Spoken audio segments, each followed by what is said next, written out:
Today our readings have been John chapter 7 and chapters 8, and I'm going to look at John chapter 7 for today, and I'm going to ask you a question to start. Who is Jesus to you? Who is Jesus to you? So prior to this passage, Jesus has done an amazing miracle. He's fed the 5,000, a massive crowd pleaser. A lot of the people were following him after that, and they just saw this amazing thing.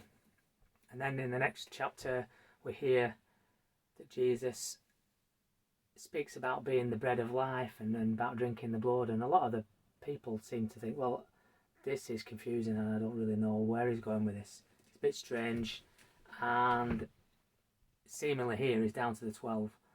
So he's gone from crowd pleaser to crowd confuser in a way. And he's staying now as we're getting into chapter 7, sort of on the fringes. He's not really wanting to go into Jerusalem.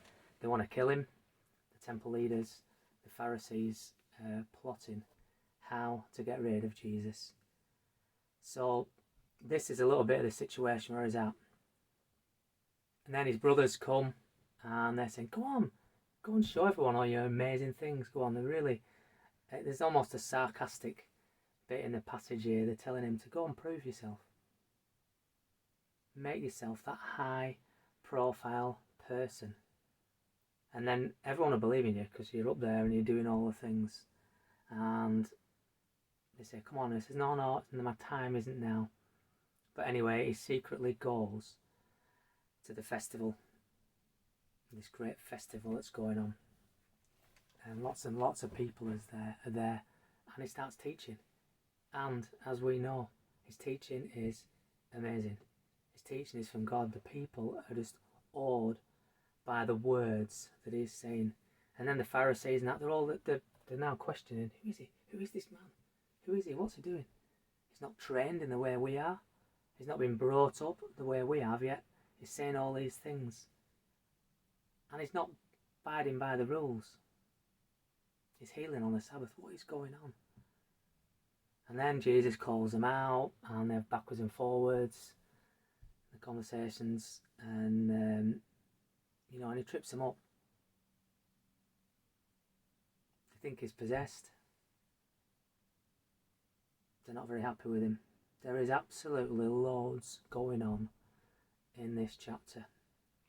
And on the last day, finally, Jesus says some key words.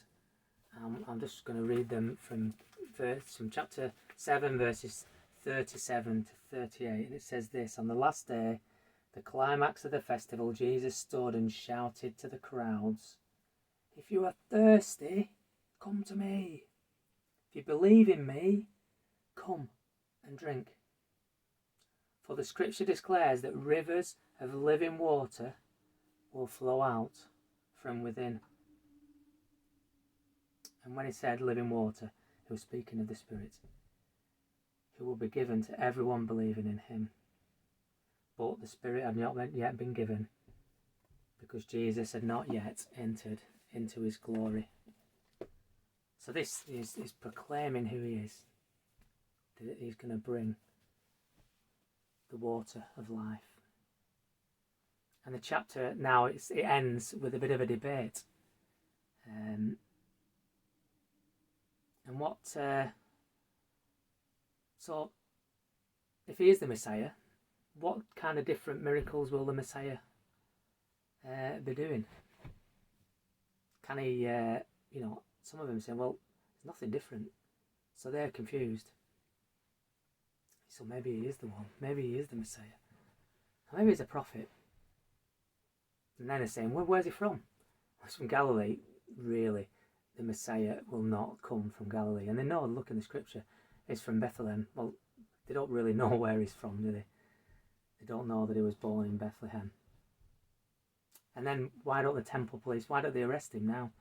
And I love this verse 46. It says, but no one ever spoke like him. How can we arrest him? Nobody has ever spoke like him. And then Nicodemus, I remember Nicodemus had already met Jesus earlier. He'd gone to meet him a while back in the night to ask questions of him. And he became like a voice of reason. And, they said, well, he hasn't really stood up to judgment yet. We had the questions asking. Lots of people, lots of different versions of who Jesus is. So I want to get back to the question that I asked at the start. Who is Jesus to you? Who is Jesus to you? Put yourself in that crowd. You've not really got the knowledge that you have now. What would you think? How would you react to the teachings of Jesus?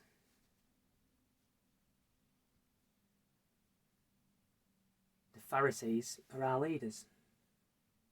They're telling us one thing, and that's going in my head. That makes sense. But what I'm hearing is so much different, and it's affecting me in a different way and affecting my heart. I'm just confused with this. That will probably be where I will be at. Difficult to work out then. And then Jesus claims to provide living water. It's amazing. It's a provision for life. He'd already said earlier that he was the bread of life.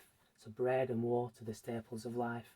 Jesus was saying, I will give you the staples, everything that you need in life, the bread and the water. So I ask you the question, is Jesus your living water today? Is he the provider for your everyday? How does that affect you today? And how should it affect you today? Is he the one that you really believe in to provide? And how will you grow in the power of his love and his spirit today?